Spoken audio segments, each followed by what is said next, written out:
purposeful talk. I used to get mad when I was in college. First of all, I didn't really talk in high school either.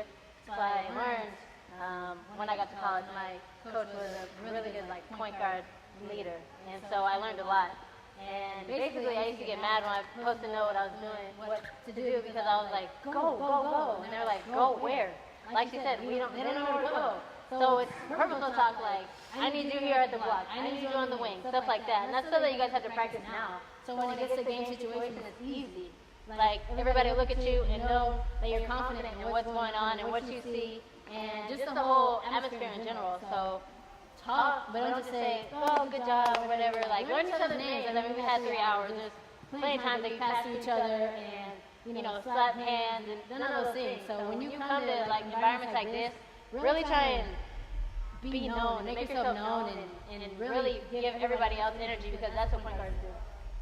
To piggyback that, a lot of times, if coach decides you're a ball or point guard, for a couple reasons. A, you're the best ball handler.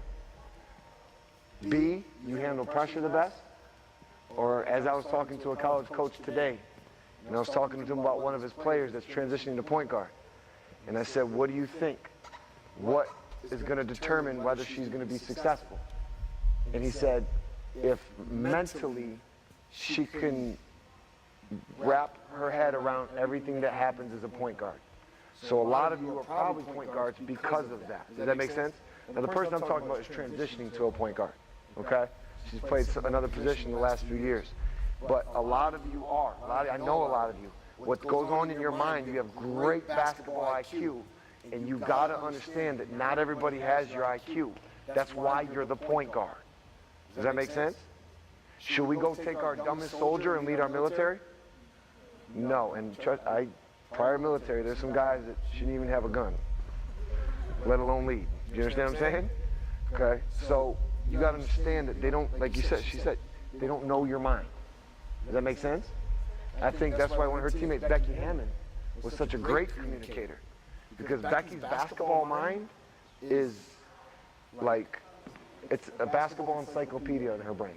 Why do you think the Spurs picked her up? She had to communicate, because she knew the next 8 things before they happened. And that's what Dee was blessed to be able to be mentored and tutor under her. But Beck was a great communicator. Everyone knew what Beck wanted to happen and what Beck was thinking, because Beck was great at expressing it, verbally and non-verbally. Does that make sense? Okay, last one.